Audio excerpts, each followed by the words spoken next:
Summer is coming right to your door. With Target Circle 360, get all the season go-tos delivered just when you want them. Snacks, towels, and even pillows. Get it all delivered the same day with Target Circle 360. Restrictions apply. Substance use disorder and addiction is so isolating. And so, as a Black woman in recovery, hope must be loud. It grows louder when you ask for help and you're vulnerable. It is the thread that lets you know that no matter what happens, you will be okay. When we learn the power of hope, recovery is possible. Find out how at startwithhope.com. Brought to you by the National Council for Mental Wellbeing, Shatterproof, and the Ad Council.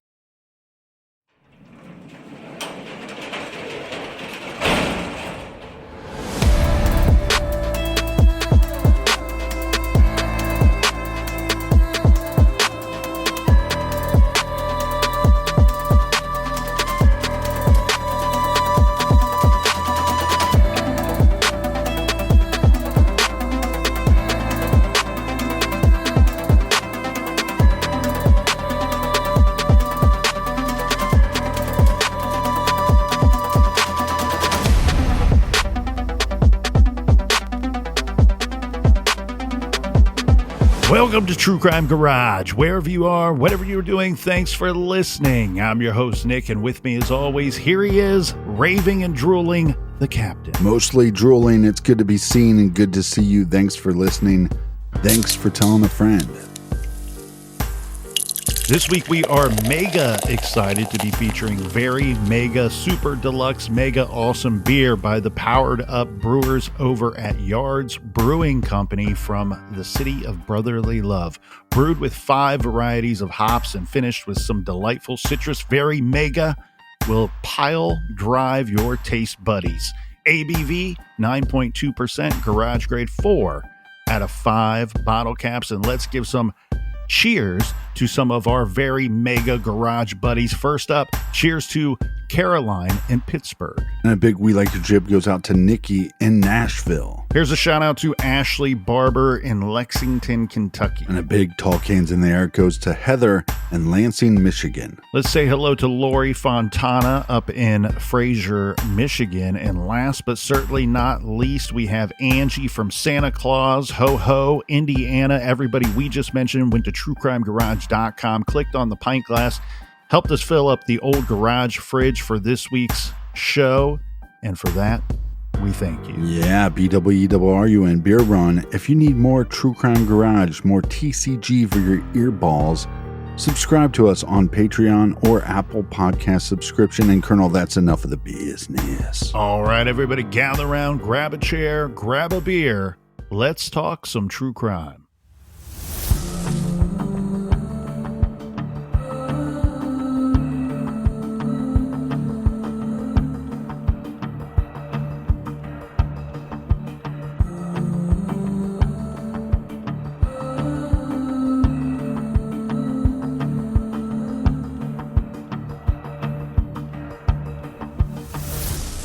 When 15-year-old Edna Thorne vanished decades ago, no one held a news conference to ask for help finding her.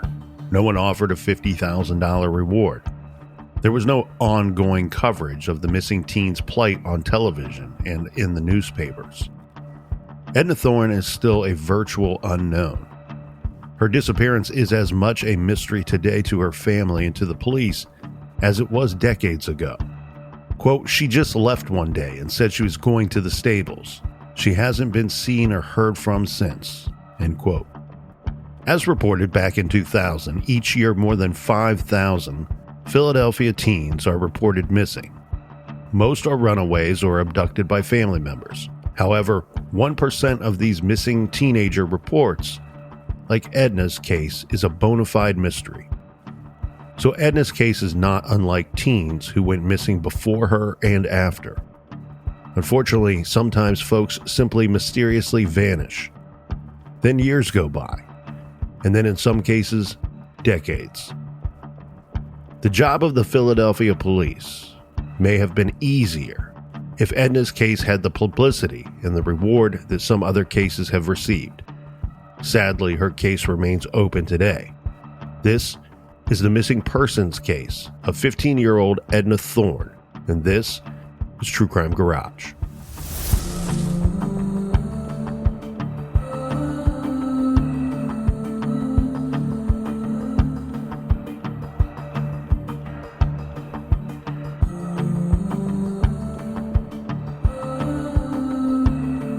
It has been 50 years to the day, 50 years, since a teenage girl walked out the door and has never been seen again. Edna Christine Thorne would have turned 65 this last February. That is if she was not missing and presumed dead. Instead, Edna and her family have missed birthdays, maybe a wedding, and possibly children of her own in a case that has remained a Philadelphia mystery for decades. Edna Christine Thorne was born in February of 1960, and she was just 15 years old when she went missing from Philadelphia 50 years ago on June 24th, 1975. She still has an older sister. Her name is Deb, who is looking for her and who keeps an active Facebook page aimed at finding answers to Edna's disappearance and hopefully bringing her home. Edna had several sisters, in fact, 2 older and 1 younger. Now, at the time of the disappearance, Edna had recently graduated from Stetson Junior High School. The reports state that Edna left the family's home located on Front Street in Philadelphia. The reports state that she left on foot and left alone. One of her older sisters is Elvira. Now, Elvira got married the previous year to a guy named Frank Ryan. Edna's relatively new brother-in-law had given her a pony as a gift at some point. So on the day that she vanished, Edna left her family's home on Front Street, this to go visit her new horse at its stable. Now, I do not have a great timeline due to how far we're going back here on this case, so I'm not sure of when he gave her this horse as a gift. But all reports state the same, that she was leaving the home on Front Street on foot to go visit the horse at the stable. Now, prior to leaving, Edna had invited her 13-year-old sister to join her in the visit, but for whatever reason, the sister stayed behind. The horse stable was located on a relative's property. This is at Tioga Street. This area is right on the border of Philadelphia's Kensington neighborhood, which today is now known for the largest open-air market on the East Coast, and this is where the TV series Long Bright River takes place. Oddly, Long Bright River is about a lady looking for her sister, her missing sister. The series, though, has nothing to do with our case here today, just simply an interesting coincidence. Edna Thorne, our missing individual, is listed on several websites and databases. One that we reference often is the Charlie Project website, the largest, most comprehensive collection of missing persons reports and database. Please visit thecharlieproject.org, spelled with an EY, where they have over 16,000 missing persons profiles, and links are listed for most, if not all, of those profiles for further investigation and study. The site is run by Megan Good, who is doing good work and relies on donations to keep the site fully up and running. The Tioga stables referenced in the Charlie Project write-up on this case are no more, but their closure makes it difficult for me to pinpoint the exact location. However, from what I could find here, Captain, the stables are close to the family's home, I'm assuming, because she left on foot. The stables, the info that I found suggests that they were located at Tioga Street and I Street, near that intersection, if not at that intersection. So if this was a straight shot from their home, it's like 9 or 10 blocks. And we do believe that she made it there because we have eyewitnesses that put her at the stables. Yes, that's correct. And like you said, Captain, it looks like the Edna's trek to the stables is not of concern here. Now, in the trailer for today's episode, I briefly touched on reports from 25 years ago out of Philadelphia of statistics stating that each year more than 5,000 Philadelphia teens are reported missing. Most are runaways or abducted by family members. Some of the websites that have Edna's missing case listed among other cases have hers as a suspected non-familial abduction. If you have listened to our show for some time, you know that the results typically are, for those abducted by someone outside of the family, are bad, and even worse when you start to talk about a possible stranger abduction. So Edna's travels to the stable is not the concern because, as the captain said, we have several folks that see her at the stables at some point that day, and some that state that they even spoke with Edna. So she made it there just fine. But as the story goes, Edna was last seen leaving the stables and has never been heard from again. Okay, she's 15, but there's nothing to suggest this, but maybe she's filled with that teenage angst and defiantly walks away, leaving her family and old life behind. It would not be the first time that a teenager would run away from home. But again, there's nothing to suggest this. And in fact, there are some indicators that suggest she had no intentions of leaving her family, especially her mother, who loved Edna and the children dearly. So a little digging here. From the Charlie Project webpage regarding Edna's case, it states, although Edna had been in foster care as a child and she had recently argued with her sister, now we should point out we are unsure of which sister, she had multiple sisters, there's no indication she had been planning to run from home, and she didn't take any money with her when she left the house, only taking with her a pack of cigarettes. She wasn't dating anyone at the time of her disappearance, so no older boy to lure her away on a rebel lover's runaway. She simply left the stables and vanished, gone for 50 years, and possibly, very sadly, maybe gone forever. Let the captain state the obvious, right? If you're going to run away and you decide that you're going to visit your pony first, you're not going to invite your sister along with you. Doesn't make any sense. Oh, well, let's go visit my pony, and then on the way home, you just go back to the house and I'll run away and start a new life. Doesn't make much sense at all. Yeah, and there's nothing inside the home. Well, possibly. We'll get to digging a bit deeper here, but on the surface, at least, there's nothing inside the home that suggests that she would want to run away. And then think about her situation. It's early into the summer break. She's going into high school. She has the sisters, and as you said, invited a sister to go along with her. At the time of her disappearance, Edna was just 15 years old. She was about 5'1" tall and approximately 105 pounds. She was wearing a striped shirt and bell-bottom jeans. She has brown hair, brown eyes, and she was a smoker. As we mentioned, when she left her house, she left only with a pack of cigarettes. In fact, this is something that I think gives further insight into this case. It's reported by multiple people that she left that pack of cigarettes behind at the stable. So as said, the reports are that she was last seen leaving the stables, never heard from again. I would like to know a few things here, right? The details of that statement and from who, right? Last seen leaving the stables. Who did that come from, and what are the details of that statement? Also, who reported Edna missing and when? That info has been requested by yours truly. What does the great William Joel say in Allentown, filling out forms, standing in line? A song about another Pennsylvania city. That's basically where we are. We are likely weeks away from that information making its way to us if it ever does, because who's to say that the information even exists?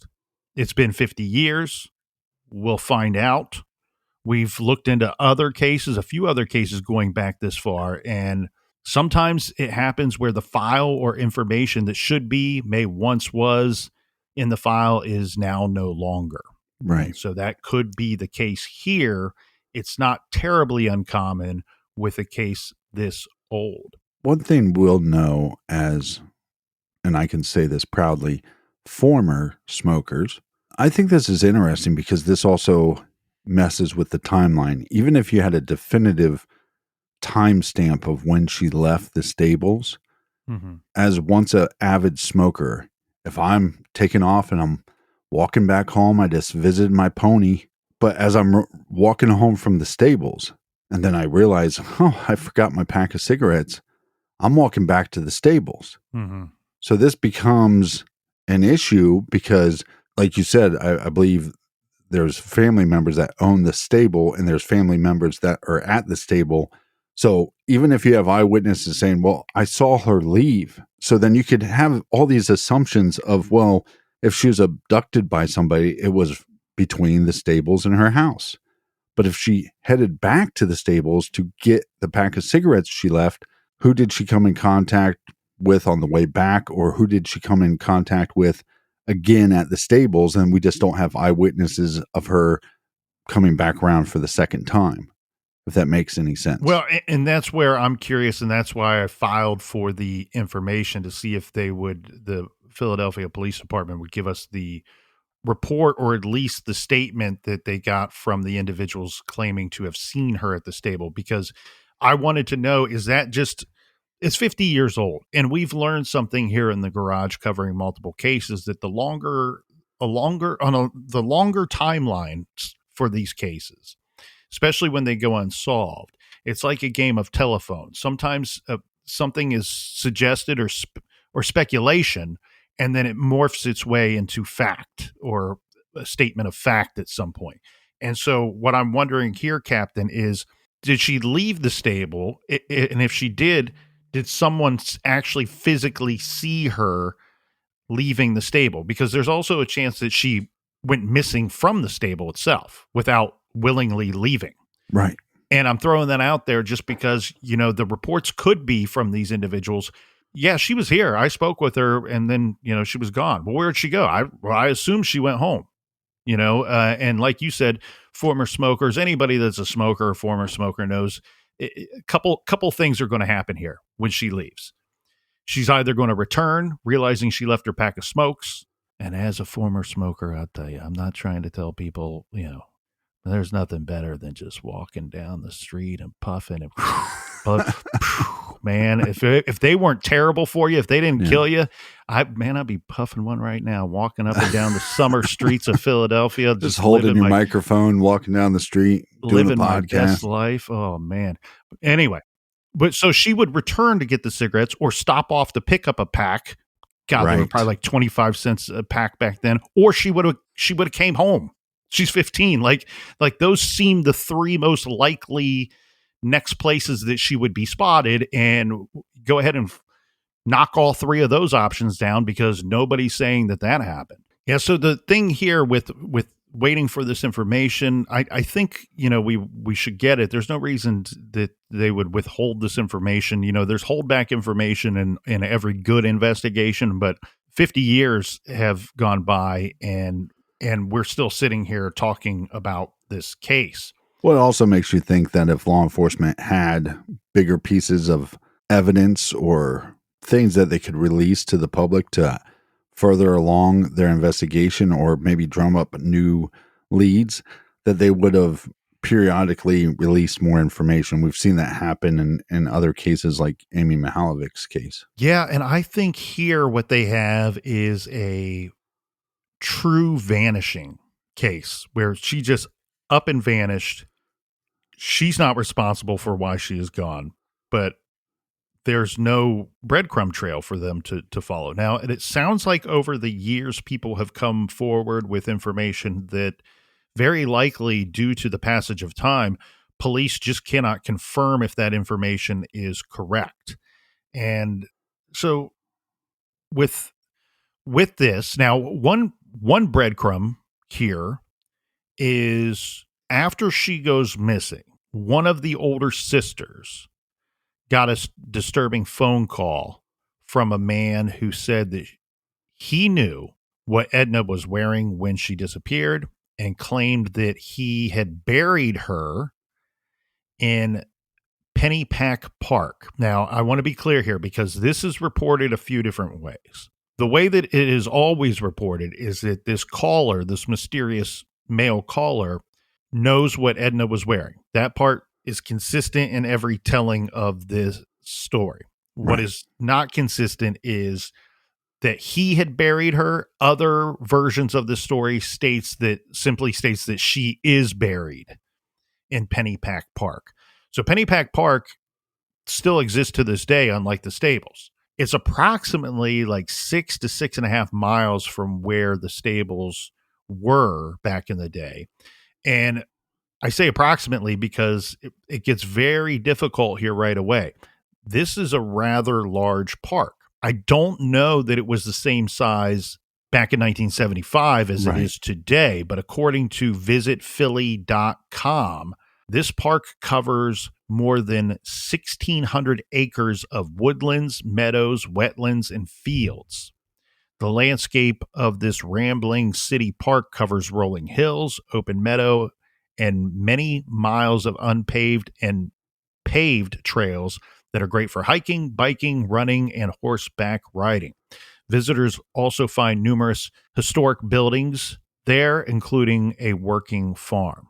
Yeah, if I'm law enforcement, you also wonder, is this just some sick individual that's going to try to send the family or law enforcement on a wild goose chase? Because a large park that doesn't even do it justice. You said over 1,600 acres. I mean, that's huge. And some of it's wooded, right? And some of it's wetlands. The fields would be easier to search because that's the other part that's missing from the story. When was this call? Again, some reports stating it was a phone call, other reports stating multiple phone calls. When was this call received or these calls received in relation to when she went missing? Because if you're out searching fields, look, I've said this dozens of times, and I'll continue to say it on the show. I'm nothing but repetitive, right, Captain? Let's not get into most criminals, from what I have found, and you don't have to be Sherlock Holmes or any great scientist or any great understanding of humans or human nature to come to the same conclusion. Most criminals John Douglas are lazy or stupid or both. And I love when they're both, because when they're both, they are easily caught. But this falls into the stupid part. Okay. So burying a body is very difficult. It's far more difficult than most lazy and or dumb criminals would expect it to be. Okay. And I know this 100% from reviewing dozens and dozens of crime scenes and where bodies are located from our little garage stories here, but also from some education that I've received over the years. Typically what will happen here, Captain, is people, when a person sets out to bury a body, they'll go, all right, well, I'm going to dig. Most caskets are 6 feet under. That's what most people intend to do when they start out trying to bury a body. But guess what? Digging a 6-foot trench, rectangle in shape, is very difficult, very laborious, very tedious. It takes a long time, and it's back-breaking work, my friend. Unless you have a skid steer or a backhoe or some form of farm equipment or construction equipment, it's very difficult. So typically what happens is people start off with that idea, and then they bury the person in a very shallow grave. And so if you were searching fields, especially if this were in quick succession after she went missing, you would find her. You would find that burial site if this were true information. The woodlands complicates it, right? If she were in the woods, that would be very complicated. The wetlands, I'm out to lunch on wetlands. I have no idea about trying to conceal a body in wetlands. So what I'm getting at here is I don't know that this information, good or otherwise, could be confirmed by anybody. I think that there is reason to believe a few different things. Like you had pointed out, maybe this is somebody phoning in phony information, hoping to complicate the investigation, throw somebody off the scent, or it could be simply a prankster. And unfortunately, this did happen a lot. It still happens to this day, but it happened even more so when you start reviewing these old crimes from the 70s and early 80s, where somebody would phone in some information, and a lot of times it was punk-ass kids calling a grieving family or a hurting family just trying to get their kicks. It could be many different things. One, it could be, like you said, a prankster, Maybe it's just some sick individual that wants to send the family on a wild goose chase. Or it's possible that it could be the actual killer, but are they giving you correct information? Oh, well, I buried her over here. Go look over there, because that's 1,600 acres. That's going to take you a long time to search. And like you said, hills, forest, wetlands, that's going to complicate things. Well, maybe she's not buried there at all. Maybe she's buried somewhere else. Now let's throw a giant wrench into this narrative just to knock everyone off of their mark. Edna may have been pregnant at the time of her disappearance.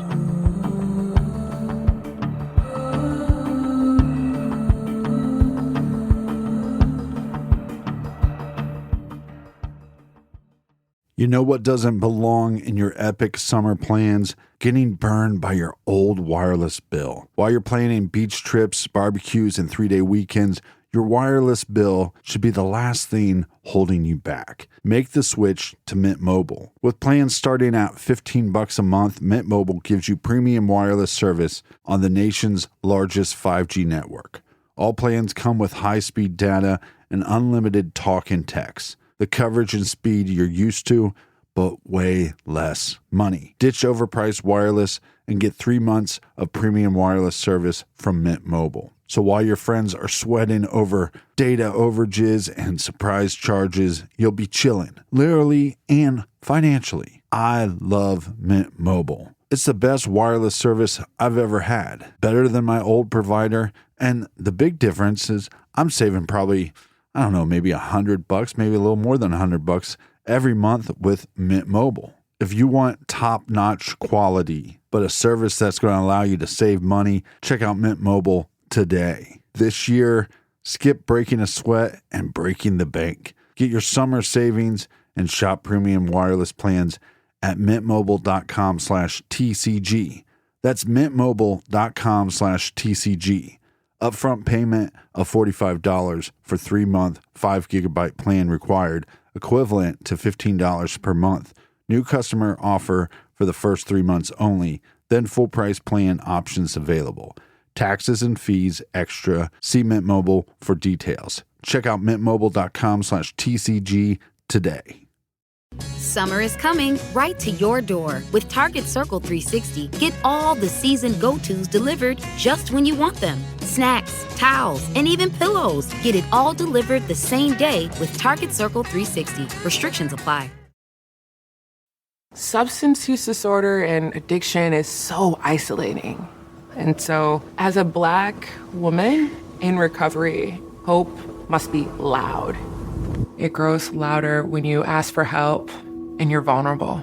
It is the thread that lets you know that no matter what happens, you will be okay. When we learn the power of hope, recovery is possible. Find out how at startwithhope.com. Brought to you by the National Council for Mental Wellbeing, Shatterproof, and the Ad Council. You know that moment at night when you're locking up, turning off the lights, and you just want to feel completely safe before heading to bed?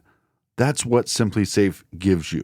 Most security systems only take action after someone breaks in, but Simply Safe's new Active Guard outdoor protection helps stop break-ins before they happen. Monitoring plans start around $1 a day, and there's no contracts or hidden fees. Find out why more than 4 million Americans trust Simply Safe to protect their homes today. Here at the Garage, we absolutely love Simply Safe. It's what we use to protect our homes. It's what we use to protect the Garage Studios. You should protect yourself, but more importantly, protect your loved ones. With Simply Safe, it makes me feel confident that my home and work is protected. Do yourself a favor, give yourself a peace of mind by getting Simply Safe. Visit simplysafe.com/garage to claim 50% off a new system with a professional monitoring plan and get your first month free. That's simplysafe.com/garage. There's no safe like Simply Safe.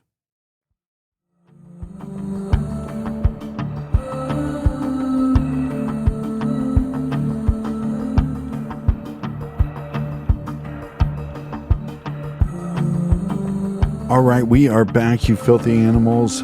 Cheers to you and cheers to your mother, your father, and all your cousins.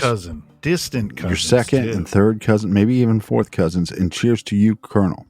Not cheers to the cousin that refuses to speak with you. He doesn't get a cheers. I got an email from one of our beautiful listeners. I send out an email to get people's info for a shout out for the people that are kind enough to donate to the beer fund.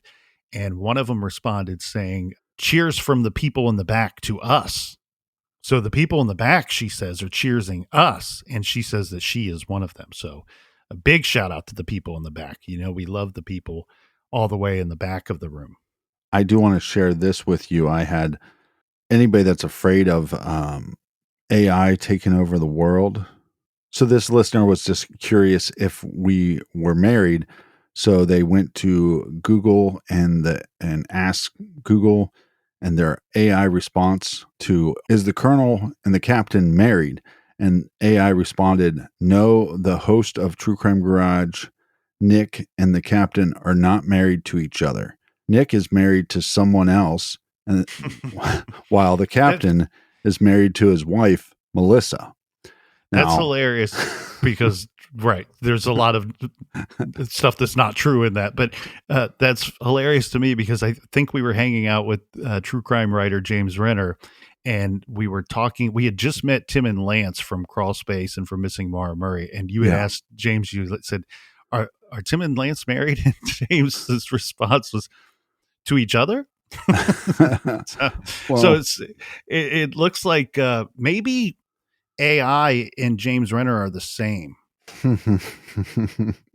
So, okay, but I just for the record, it'd be very sick because brothers shouldn't marry each other. And also, I don't know who Melissa is, so I can't wait to meet her because I hope she's nice because apparently we're married. Yeah, she's very nice. There's a song about her titled Sweet Melissa. That's an oldie but a goodie. Okay, this case is now 50 years old as of this very day. Today, June 24th, 2025.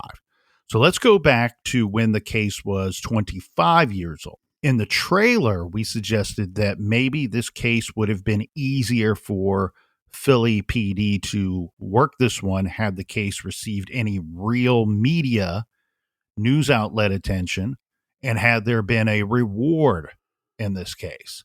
There were and are very few news articles about Edna Thorne's case. One with Edna's name in it was from 2000 from the Philadelphia Daily News. This was a great article by staff writer Nicole Welsensee. The article featured on the front page of the Tuesday, June 27th, 2000 paper has a lovely picture of Edna smiling bright and big. Her brown hair appears almost blonde in the black and white of the newspaper pages. Nicole's article was about several unsolved and unresolved missing teen cases. I took the start of her report and switched up the names for the trailer because so much of that part that she so eloquently wrote is true. Now, at that time in Philadelphia, Dr. J, yes, the famous basketball player, arguably the greatest 76er of all time, one of his sons was recently missing, and the case was receiving a lot of attention, like one would expect, plus a $50,000 reward. However, Nicole in her article is not trying to take away from the severity of level of concern for looking for Julius Irving's son, but pointing out that, a lot of other Philadelphia cases of missing people didn't receive the media attention that Dr. J's son's case was receiving. Julius Irving's son, Corey, it was determined that he tragically died in a vehicular accident. He and his car were recovered from a retention pond sometime later. But they were looking for him for some time, and there was much speculation of foul play leading up to the recovery of Corey Irving. But in the article with Edna's picture in reference of her case, it was simplified as just the following. This is from the article. Quote, Edna Christine Thorne was 15 when she disappeared in June 1975 after leaving a horse stable. That's it. The article references several other missing teenager cases. Now, It's not the fault of the Philadelphia Daily News that Edna has not been located. It is not the fault of Philadelphia PD. Hell, if someone evil had not done something so terrible to Edna, we would not be discussing this matter in the first place. Edna likely would be living out the start of her golden years, probably with grandkids of her own, chilling like milk, maybe still living in Philly. The pregnant part is up for debate. I want to be perfectly clear about that. This right. the information, if it's good information, great. I'm so glad that they put it out there because it can only help to further the investigation. And I'm assuming that this is all information, if it's speculative or fact, that obviously this information has made its way to the Philadelphia police. But as far as our internet investigation goes, Edna being pregnant is not confirmed. Okay, we cannot say with certainty that that is the case. We do know, according to all reports, that she wasn't dating anyone at the time, but internet rumors suggest that someone within Edna's family might actually be responsible or be the one responsible for her disappearance. And this goes back to the brother-in-law that we mentioned that had gifted fishy. the pony. Yeah, it's fishy. Yeah, according to family members. And that's what I think is key here in this part that we found. It's not according to a family member. It states according to family members. Edna's brother-in-law, Frank Ryan. So this is the husband of her older sister, Elvira, who also goes by the nickname Dot. So Elvira Dot Ryan. This is not the same sister that today runs the Facebook page. But it's stated that this guy is a possible suspect in Edna's disappearance. According to the story, this brother-in-law had sexually assaulted, abused Edna, and got her pregnant. There are other reports that state that he was at the horse stable on the day that Edna disappeared. What I couldn't find here, Captain, and you correct me if you were able to find it. You had said earlier that someone in Edna's family, I think I chimed in and said extended family, was the owner of the property where the stables were. However, I couldn't find the relationship between Edna and the person that owns or family that owns right that property. So if it is extended family, it's not crazy to believe that maybe it's the brother-in-law's family or extended family that owns that property. And that would make it much easier for Frank Ryan to gift her a pony.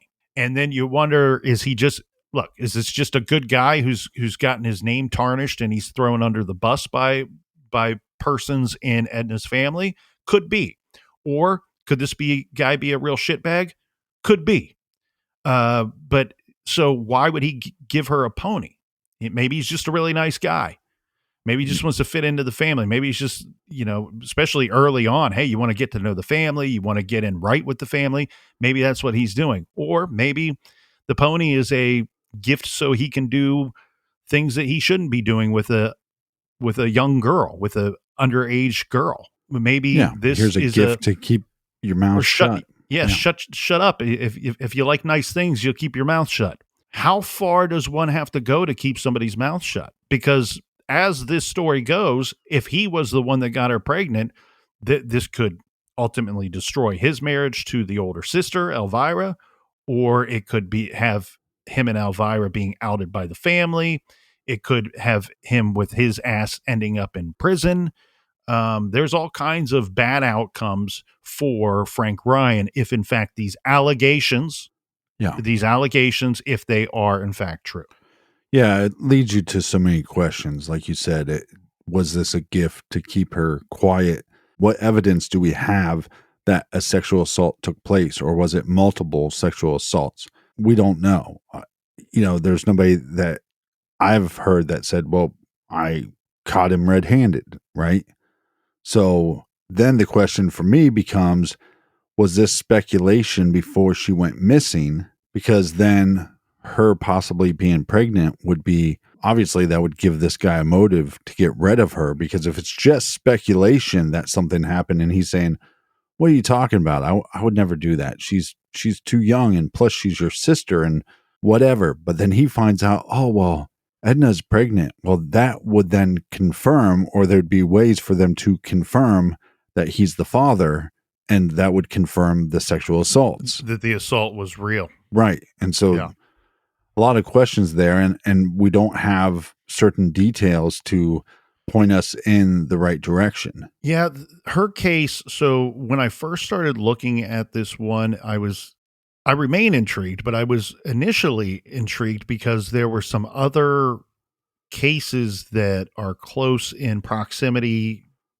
via the timeline, the time frame, and the proximity in distance, geological. And there were disappearances of other missing teenagers or children around the time that Edna went missing. Now, one of the more well-known cases is that of Sheila and Catherine Lyon, the Lyon sisters, who went missing in March of 1975. So the same year, they went missing from Wheaton, Maryland. But their case is they went missing from a mall, a shopping plaza, and the Adam Walsh case and so many other. I mean, right. We've talked and touched upon. I don't know that we've covered any in great detail, but we've touched upon several serial killers that would go to malls, to shopping malls, specifically to find teenage girls because that's who they were targeting for victims. And so that one stands out right away. And there's details about that case that right away there's something very bad going on. That case remained unsolved. It's now solved, but it was for many years was unsolved, and it's a very infamous missing kids case. And then not just the time frame or geographical location, proximity wise, but the nature of drawing a line to Edna's case would be the sisters' ages at the time. And then there's some others. We have Wendy Wheaton, who went missing in May of 1975 in Media, Pennsylvania, as well as Tracy Ann King, who went missing less than a month after Edna from Littlestown, Pennsylvania. And then you have Kathy Beatty, who went missing almost exactly 1 month after Edna in Wheaton, Maryland. So is there a possibility that this case is connected to something else and this Frank Ryan has just got a bad deal here? Could be. But what I can say is that there are multiple people that have gone online and went out of their way to suggest that Frank Ryan is not a good guy, and that they believe not only assaulted Edna, but also got rid of her, likely due to the pregnancy. Well, 2 points here. Go for it. 2 points here. One, we know, like you were saying, serial killers go to malls or go to different areas, not just malls, but different areas to basically hunt for their prey. But we've also heard from serial killers that sometimes it becomes happenstance. Wasn't looking for a prey, and I'm driving down this road and I see this young girl. And the other thing too is what do we see so often in these cases? I mean, I think she's under 5 foot. She's around 100 pounds.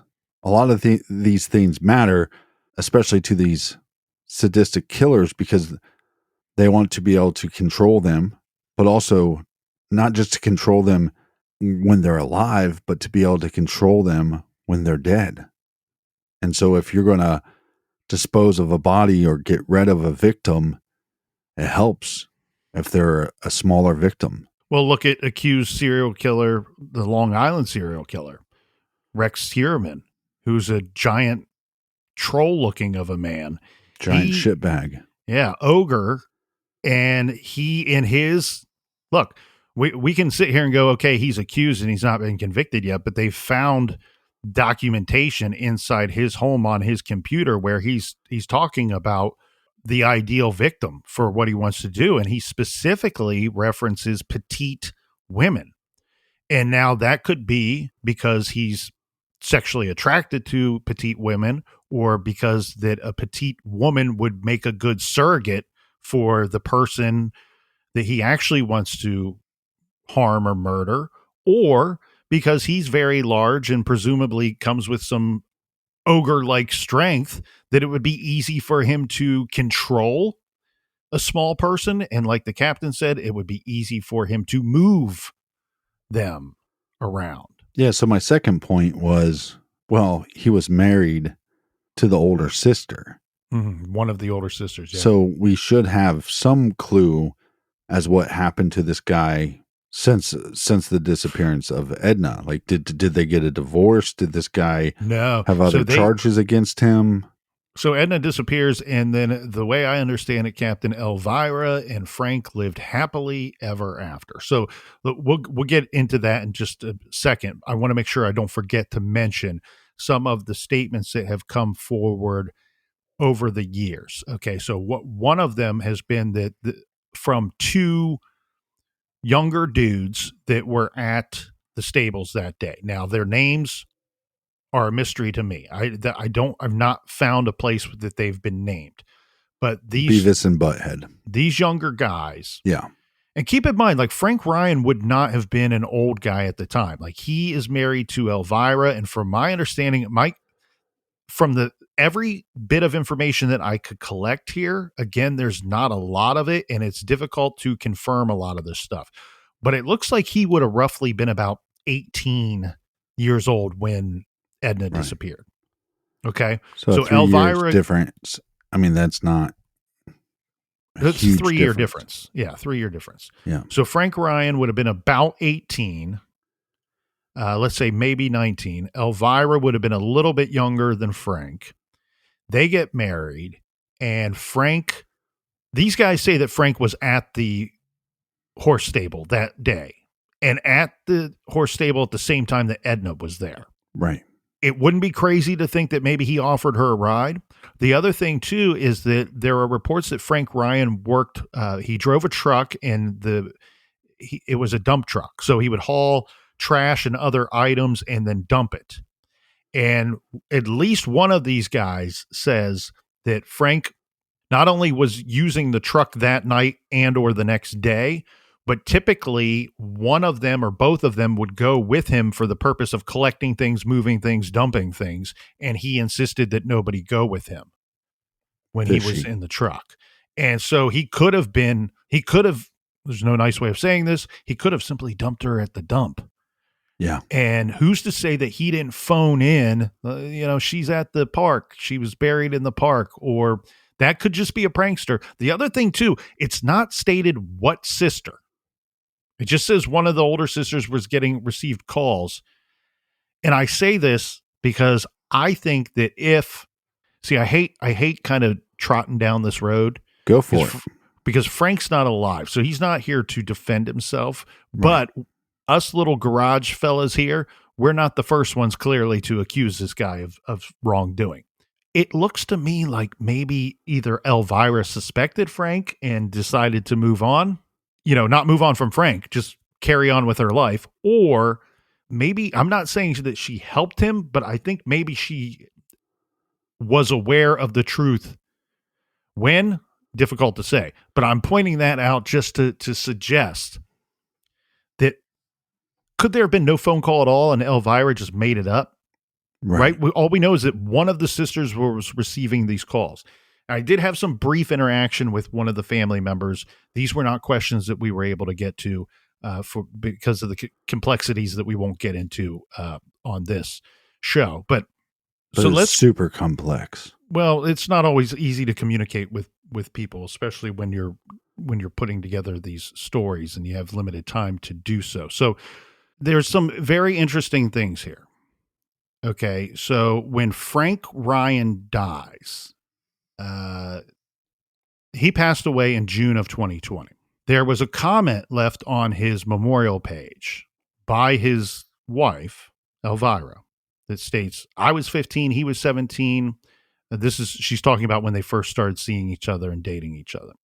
And then she goes on to mention that they get married, and she says, some people predicted that we wouldn't last a year. The first 3 years were the toughest, but somehow we got through it. We went through a lot together. It made us stronger. He will always be with me. I love you, Frank. Today, tomorrow, and always. Okay, nice, but a little odd there with the first 3 years. Maybe that has nothing to do with her sister. Who knows? Now let's fast forward to 3 years later when Elvira passes away. This is in November of 2023. Her obituary, and not everybody gets to write their own obituary, but regardless of who was the author of this obituary, it does not list Edna as a sister, does not list Edna as a relative, late or otherwise, right? It doesn't say leaving behind her late sister, joining her late sister and after, in heaven, nothing. No reference to Edna at all in Elvira Dott's obituary. Yeah, which again could mean something or could just mean that I point that out for a reason, because there are other family members that never stopped talking about Edna. Right. I'm always very suspicious when you see the complete opposite by other family members. And I don't know how quickly or what the relationship was with Elvira going forward after that. Right. So the mother, according to the other sister, Deb. So Deb runs a Facebook page for her missing sister and has done so for many, many years. This is 50 years later. Right. She's still running this Facebook page, still posting things about her sister, especially on her birthday, on her mom's birthday, and saying, we miss you, and saying, hey, me and mom got together and celebrated your birthday we ate brownies and I brought mom flowers for your birthday. And I mean, very sad stuff. And very sadly, the mother passes away at the age of 96, lives to be 96 years old, never knowing what happened to her daughter. And the sister saying, mom said a prayer for you every day. From the time you went missing until the day she died, she said a prayer for you every day, hoping that you were okay, hoping you would return, or hoping that she would figure out what happened to you. Right. And the reverse of that is a sister who there's no mention of her sister Edna. Right. And then, like you said, but who wrote this? Exactly. And also it's tough because and I keep saying this for the last couple of weeks, we can only view these cases through our own lens. And just like, going back to like the Brian Schaefer case, he goes missing. The guy he's with that night, his supposedly one of his good friends, Clint, wants nothing to do with it, changes his name, goes into hiding. His brother doesn't seem to want to talk to a bunch of people about the case. And we can look at these situations and say, well, if it was me, I'd be shouting it from the rooftops. I wouldn't shut up about it until we got answers. But obviously we just won't know. We wouldn't know that unless we were in that situation. Well, and anybody in that situation, I mean, hopefully none of our listeners have to experience this, but this is not something that anybody should experience. But for anyone in that situation, whether your loved one went missing a month ago, 2 years ago, 10 years ago, and again, this is not on. Deb has done the right thing with her Facebook page. And no, right. But what I'm saying though, I'm sure mom would have done more had she knew to. And we're talking, the internet didn't exist for a large part of when this girl was missing. But read John Walsh's book, Tears of Rage. That is almost, there's chapters in there that feel like a handbook for what to do if your loved one is missing. Yeah, but hold on. What I'm saying is maybe it's the right thing for Deb to do, but not everybody in the family, will deal with this situation the same way. And I think it's unfair to say, well, one of the family members didn't want to talk about it, so that's suspicious.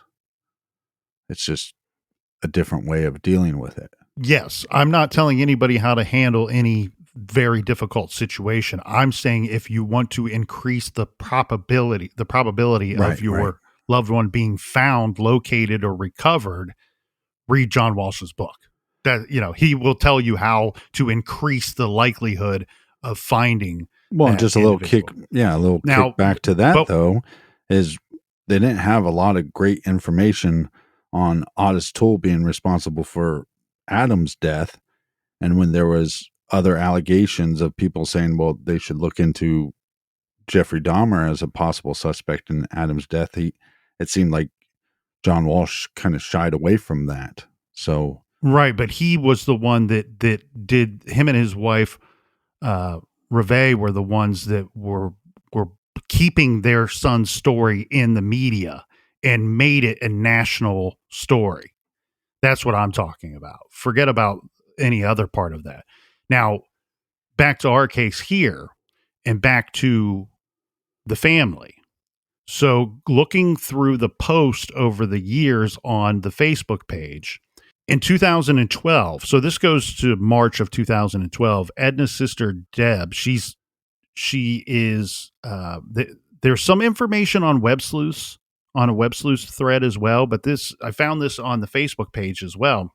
She's excited in March of 2012 because she is saying that the police were revisiting the case and they had contacted family members and wanted to collect DNA from all the family members. Now, this is great because, look, Edna's case has been compared to several unidentified remains that have been found, and I don't know that there's enough information on Edna to exclude her other than some generalities, right? Generalities being height and physical attributes. Right.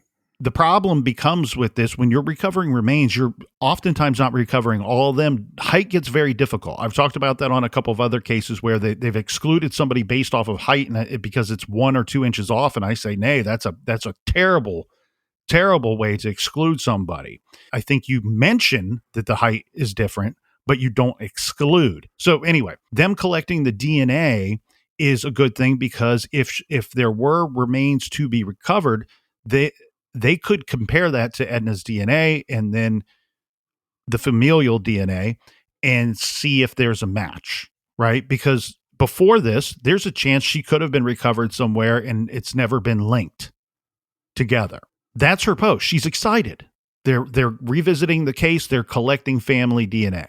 Right. Shortly after, within a couple days, there's another post that states one of our family members originally accepted the appointment to go and give their DNA, but then later the appointment was canceled and that individual is refusing to give DNA to the Philadelphia Police Department.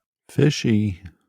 And this is according to the family and their statements on Web Sleuth and on the Facebook page, they state that they were told by the police department that the appointment that was agreed upon to submit DNA was canceled by the individual's wife, who told the police department that he would not be coming down there and he is not going to be giving his DNA in the case. Look, we can't say 100%. This post states that it's a family member, later canceled the appointment, and that it was the family member's wife that canceled the appointment. We can't say 100% that it's Elvira and Frank Ryan that they're talking about because they were kind enough not to mention them, but there's not too many coincidences in these cases. And it would seem to be that all fingers would be pointing that would be the most likely two people that these online posts are referencing here. Well, can I point out something that's a little sneaky? Is you were saying that, well, law enforcement, if we have her remains or if we find remains and we need to compare them to your family's DNA, well, you'd want the DNA from the sisters, right? Because they're the ones that are related. So you wouldn't necessarily need Frank's DNA because he's not technically related. But if law enforcement is collecting DNA from the family, and we don't know this for certain because we don't have all the details, like you said, they were nice enough not to name these individuals. But if the law enforcement is contacting the sister and her husband to get both of their DNAs, they're not just trying to get DNA to identify remains. Does that make sense? Yeah, it does. And I think you're exactly right there. And here's why. So I don't want anybody to misconstrue what I'm saying here, because I don't think that this is an indicator that they have recovered remains that they believe are Edna's. I don't believe that this is an indicator that they have physical evidence that would identify the killer. Right. What you're doing here is, if able, you cast a wide net, especially if you're going back and re-examining a case that's that old. Yes. So if I have my date right here of of 2012, the case at this point is over 30 years old. So if that's over 35 years old by that point. Wow. So if you cast a wide net, and what you're doing is you're going to collect DNA from anybody that's willing to give it to you. So you want family and everybody that's 1 degree of separation from those immediate family members. So this would be mother, sisters, and spouses or other persons. And so here you go. There's databases. We can put that, if we have that information, we can put it into the databases. We can figure out if she was found on the other side of the country 20 years prior and it's never been connected. The other part of that too is there's a lot of one-offs. A lot of times if a person is responsible for the demise of another, they only kill one person. But it's not a far stretch to say whoever is responsible for Edna's disappearance and likely murder, it's not inconceivable that they are responsible for other crimes that may have physical evidence that's sitting in databases out there somewhere. Yes, that's exactly where my mind was going. Is this individual didn't want to give their DNA because they know that there could be other cases that can confirm what some people in that family believe, is that this individual is a monster. This case was brought to us by Lauren Frisky, a true crime obsessed freelance journalist and content marketer based outside of Philadelphia.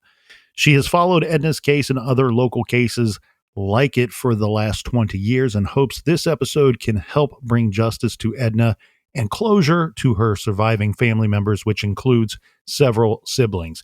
If you have information regarding Edna's whereabouts or information that could further the investigation, please call in a tip to the Philadelphia Police Department at 215-686-TIPS. That's 215-686-8477.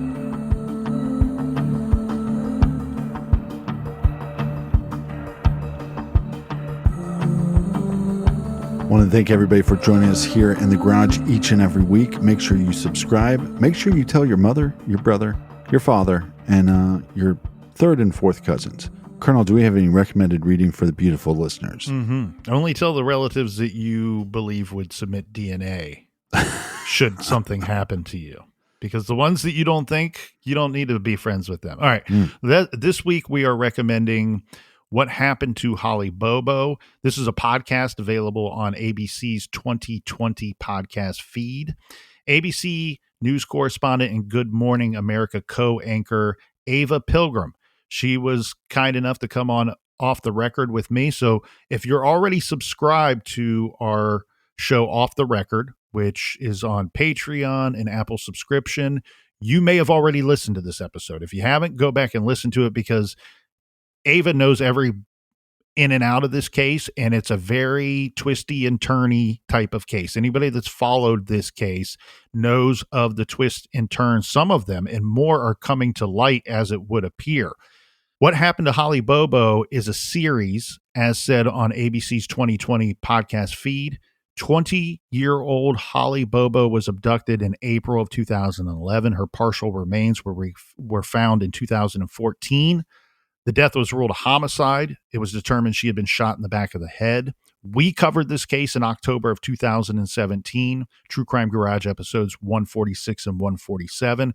So really a lot of stuff here. If you want to dive into this case, you can review our Off the Record episode. You can review our 2 old episodes. And don't forget to go and check out the series that is now available on ABC's 2020 podcast feed. So you can find that recommendation and many, many more podcasts, documentaries, books, lots of different recommendations for you available.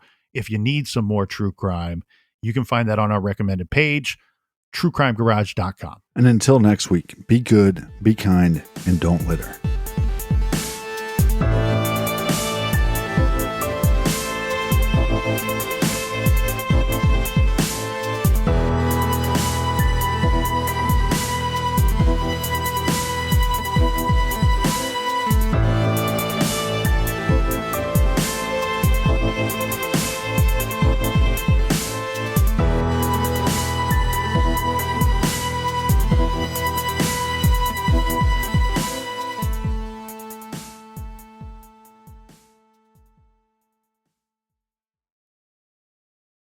Summer is coming right to your door. With Target Circle 360, get all the season go-tos delivered just when you want them. Snacks, towels, and even pillows. Get it all delivered the same day with Target Circle 360. Restrictions apply.